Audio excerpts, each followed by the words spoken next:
6 down, 6 to go. This Dakar has already taken its fair share of prisoners, and the riders still have 2,500 kilometres against the clock. At least they got a breather yesterday. I realised just how tired I was when I called my family and my girlfriend. I saw my face on the screen and I was like, damn, I've aged 10 years. J'ai pris 10 ans là.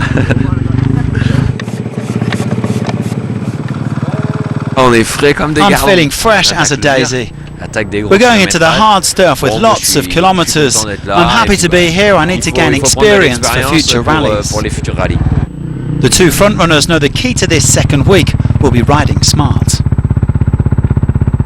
This is a really tough rally. It's claimed a lot of people already, so we're just going to stay in the race and get to the finish line, and hopefully the results will be good. He has versus the Can-Ams. Yeah. The guys I want to beat are starting behind me, so it's a little bit tough, but hey, there's 6 days left, so we'll see what happens.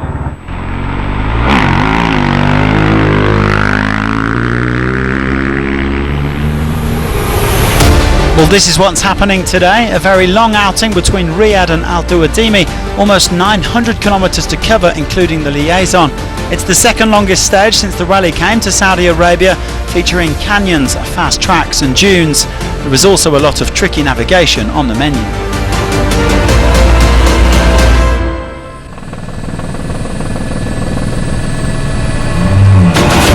The Dakar came to an end today for Niels Terek.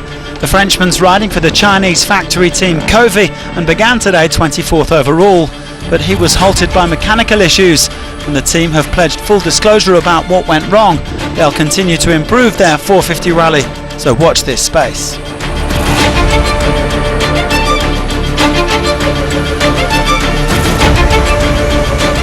Sadly, it's also game over for Paolo Lucci. The Italian was 14th overall this morning and 4th in Rally 2, but he had to call for medical assistance after a crash at kilometre 192. The Italian was thankfully on his feet when he was taken to Al Duwadimi Hospital for a checkup. We wish him a speedy recovery.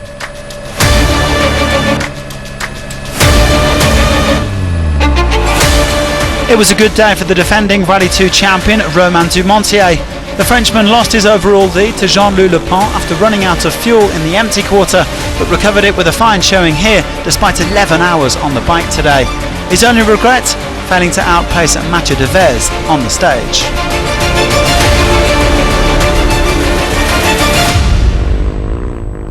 I'm happy. The only minor downside was missing out on the Rally 2 stage win by 1 minute and 30, but that's not really important. What counts is the overall and making up that lost time. Martin Mitchek is still doing a fine job up in the Rally GP class, even if he's struggling with a left hand injury that means he can't push at 100%. The Czech had issues with his clutch and brakes today after a crash, but still came in 10th place. The battling privateer is also 10th overall, around 15 minutes clear of Dumontier, and he's hoping for some better luck in this second week.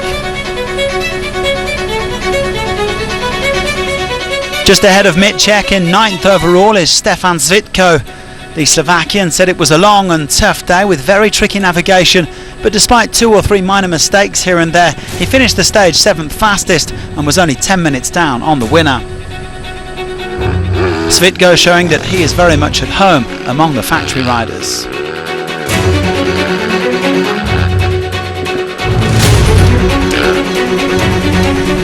And speaking of the big guns, Ricky Brabeck said the stage after the rest day is never simple, but the American caught the openers and put in a solid performance as he came 5th. That was despite losing his rear brakes after 50k or so. 4 minutes of bonus time didn't do Ricky any harm, and he kept the overall lead by the skin of his teeth.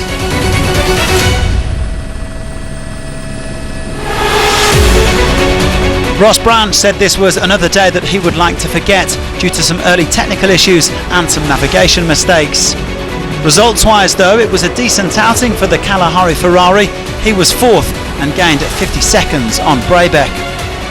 That means that after 2,791 competitive kilometres, the top 2 are separated by a single second.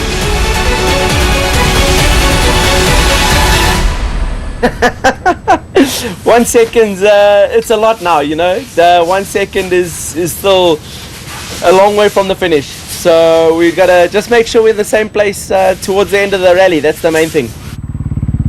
Kevin Benavides looked like he needed a lie down and a stiff drink after what he described as a very hard stage indeed. With all of the stones, the camel grass and the navigation, he had to be super focused. Well, Kevin spent quite a bit of time with his brother Luciano today and was happy with their efforts, but a 3-minute speeding penalty dropped him down to 3rd place on the stage. Nice wheelie though.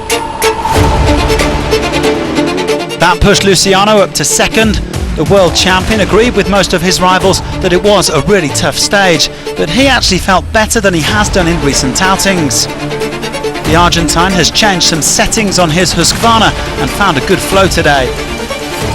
He was happy, although he remains over 40 minutes back overall.